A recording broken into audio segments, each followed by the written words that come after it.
Alright guys, meet me again with Arianto in Solo English Center. Okay, in this video, we would like to continue our discussion for TOEFL on skill 4 through 6. Ya. Nah, skill 4 it is entitled Draw Conclusion about who, what, and also where. Ya, jadi di skill 4 ini kita akan membahas materi tentang listening ya. Bagaimana cara kita membuat sebuah conclusion dari siapa, apa, dan di mana. Nah, tentunya ini nanti akan terkait dengan yang ada di dialog ya. It is common in the short dialogues to ask you to draw some kinds of conclusion. Jadi hal yang biasa dalam percakapan pendek itu meminta kita sebagai test taker itu untuk membuat suatu kesimpulan ya. In this type of questions, the answer is not clearly stated. Instead, you must draw a conclusion based on clues given in the dialogue. Jadi, untuk tipe soal semacam ini, itu jawaban itu tidak secara jelas diberikan ya, tidak secara eksplisit diberikan. Tetapi kita harus menyimpulkan sendiri dari clue-clue yang diberikan pada dialog. Jadi nanti di dialog itu akan jelas ada clue-nya ya. Nanti akan saya kasih tahu clue-nya yang mana. One kind of conclusion that is common in this part of the test is to ask you to determine who the speaker is based on clues given in the dialogue. Jadi salah satu jenis conclusion yang biasa muncul dari jenis pertanyaan ini adalah kita diminta untuk menentukan siapa speaker, siapa yang ngomong dalam percakapan itu.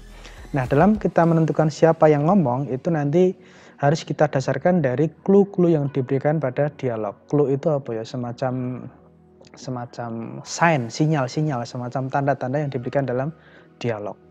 Nanti akan kita lihat clue-nya yang mana. Alright.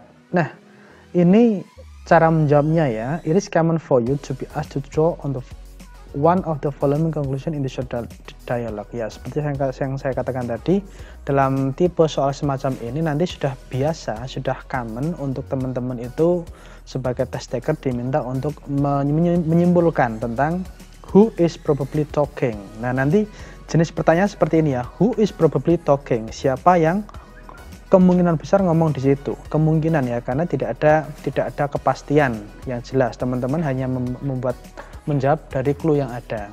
Kemudian secondly, what will she or he probably do next? Apa yang akan dilakukan selanjutnya? Kenapa probably?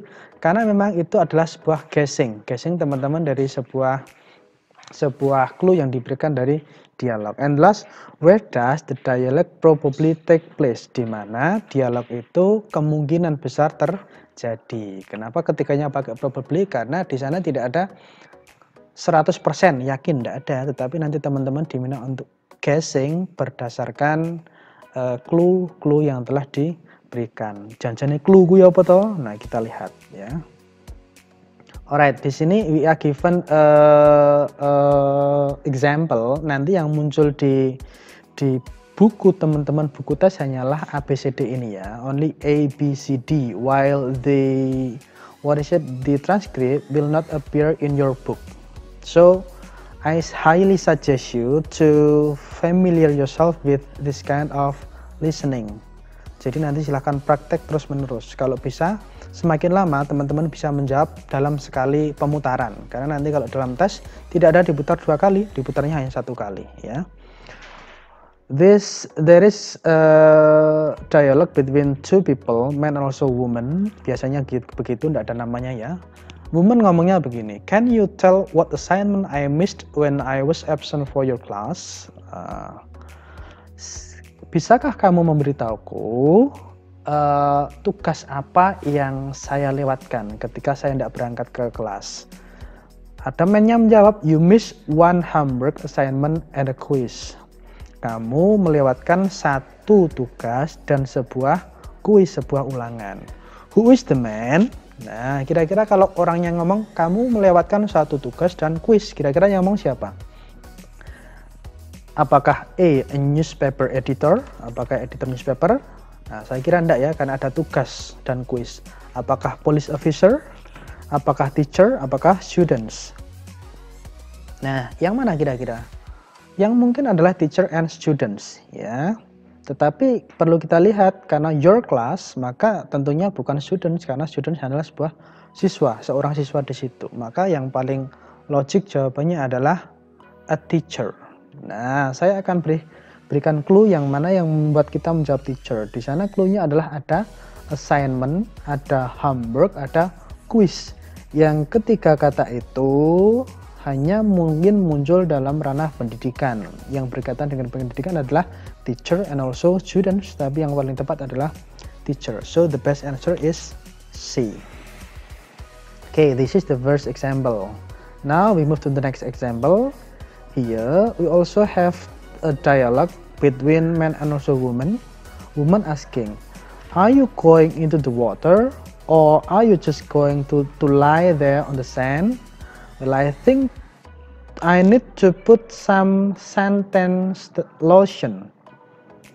In your textbook or on computer screen you read A. At a beauty salon, at the beach ya, panjang ya, bukan beach tapi beach, at the beach, in a sandbox, at an outdoor restaurant. So woman bertanya, apakah kamu akan masuk ke air atau kamu hanya layah-layah di mana ini, di pasir saja? Well, I think I need to put on some sentence lotion. Saya akan memakai lotion tabir surya ya. Kira-kira kalau ada kata water, ada sand, ada suntan lotion, kira-kira itu di mana? Apakah di beauty salon? Nah, kecuali beauty salonnya itu ada sand, tetapi ini kita menjawabnya based on logik saja, based on common sense. Tetapi kalau common sense di salon tidak ada sand, tetapi adanya adalah tukang potong dan lain sebagainya. Apakah in a sandbox? Sandbox itu kotak yang ada pasirnya? Enggak, karena di sana ada water, ada suntan lotion. Apakah outdoor restaurant? Apa meneh, ira cocok. Maka yang paling tepat adalah at the beach, bukan beach ya. Kalau beach itu ada son of a beach, nah itu. Tapi kalau ini at the beach, panjang. So the best answer based on the clues given is at the beach. Clue-nya apa tadi? Ada water, ada sand, ada suntan lotion. Nah, tabir surya. Alright, jelas ya? Nah, itu tadi skill 4. Skill 4 membahas tentang conclusion about who, what, and also where. Now we move on to skill 5. It is about listen for who and what in passive. Kita nanti akan saya jelaskan pasif itu apa, aktif itu apa secara at glance ya, karena teman-teman sudah belajar sejak SMA. It is sometimes difficult to understand who or what in doing the action in a passive sentence. The problem is often tested in short dialogue. Jadi kadang-kadang ini susah bagi kita untuk memahami siapa dan apa yang melakukan suatu kejadian dalam passive sentence, kalimat pasif. Nah, soal macam ini itu juga seringkali muncul dalam sebuah ujian dalam bentuk short dialogue. Beberapa ada. Nah, cara menjawabnya bagaimana? Ini perlu diingat betul-betul ya. Ini adalah kata kunci yang nanti teman-teman bisa gunakan, bisa jadi tanpa memahami konteks isinya, tetapi bisa mengerjakan hanya dengan berbekal strategi ini. Yang pertama, if the dialogue contains a passive statement, the answer to the questions is often an active statement. Jadi kalau dialog itu orang keduanya ngomong pasif statement, kalimat pasif ya, maka jawabannya adalah kalimat aktif, active statement ya. Ingat-ingat, kalau pasif, kalau orang kedua ngomong pasif, maka jawabannya adalah aktif. Vice versa, kalau orang yang kedua dalam dialog itu ngomongnya aktif, maka jawabannya adalah pasif, begitu. Jadi tinggal dibalik saja. Jadi you are focusing on the second person, what kinds of sentence that he spoke, whether he speak in passive or active. If he speak in passive, then the answer is active, but when he speak in active, so the answer is passive. Oke, diingat-ingat, aktif pasif, pasif aktif. Lah pasif kuwi sing kaya ngopo? Nah gini ya, Jadi active sentence itu aktif. Kalau dari mendengar kata aktif itu berarti dia melakukan suatu kegiatan. Wah, bocah kayak aktif tenan. Berarti aktif tenan ini seneng bal-balan, seneng macul, seneng gulung-gulung dan lain sebagainya. Berarti dia melakukan sesuatu. Bocah kayak pasif gur turu. Nah, seperti itu. Jadi aktif itu dia melakukan sesuatu. Maka struktur kalimatnya adalah di sana ada subjek, ada verb. Subjek, verb. Contohnya adalah Johnny writes a short story. Johnny menulis. Menulis itu adalah aktif, dia action verb ya. Johnny writes a short story. Johnny menulis sebuah short story. Cerita pendek, cerpen. Nah, ini Johnny writes ini adalah active sentence. Kemudian bagaimana kalau dipasifkan? Pasif itu strukturnya adalah ada subjek, to be plus verb 3. To be ngopo? To be itu ada is, am, are, was, were, ada been, ada be, ada being, dan lain sebagainya ya. Caranya bagaimana? Caranya adalah kita melakukan perubahan struktur kalimat yang awalnya dari objek ditempatkan menjadi subjek. Maka the short story, subjeknya menjadi short story ya. Write yang awalnya verb menjadi to be plus verb 3. To be-nya apa? Is. Kenapa is? Karena dia writes, dia present. Kalau dia wrote maka was ya. Ini is, am, are ini menyesuaikan verb awalnya apa. Kalau verb awalnya itu verb 2 maka kemungkinan was, were. Oke. Is written. Kenapa written? Karena dia verb 3. Jadi tidak lagi is writes tapi is written. By ini adalah penanda kalimat itu pasif. Jadi diling-ling wae kalau kalimatnya itu ada to be plus verb 3, otomatis dia pasif. Maka jawabannya adalah aktif. Jadi sing diling-ling iki wae, rasa nggak kasih sini apa. Apalagi kamu ndak mudeng, ndak paham, udah kamu perhatikan jenis verbnya seperti apa. Kalau dia pasif to be plus verb 3 maka jawabannya aktif. Tinggal nanti dicari yang aktif yang mana. Tetapi kalau yang aktif lebih dari satu lah itu baru mikir ya. By Johnny. Nah, posisi Johnny yang awalnya dari subjek menjadi objek. Oke, jadi ada perubahan struktur antara yang subjek menjadi objek, yang objek menjadi subjek. Yang verb biasa menjadi to be plus verb 3. Oke, ini adalah bagaimana kita membuat active sentence dan also passive sentence. Nanti kalau masih musmet, masih munyer, bisa tanyakan ke tutornya masing-masing ya mengenai ini. Ini adalah contohnya ya. On the recording you hear, did Sally go to the bank this morning? Yes, she did. She got a new checking account. What does the woman imply? Kita perhatikan di sini ya. Di sini orang kedua ternyata setelah saya ngulik-ngulik, setelah saya cari-cari tidak muncul yang namanya to be. Tidak muncul yang namanya verb 3. Berarti without having any translation, tanpa saya mengartikan, maka di sini adalah kalimat apa? Kalimat apa ini? Aktif ya, kalimat aktif. Oke. Maka jawabannya mesti pasif. Yang pasif yang mana? Sally wrote. Ini verb 2. Dia tidak ada to be, maka dia adalah aktif. Sally wanted. Dia tidak ada to be, maka dia aktif. Sally checked, dia tidak ada to be, maka dia aktif. Yang ada to be hanya pada C. A new checking account was opened. Ya, was plus opened ini verb 3. Maka without knowing the meaning of the sentence,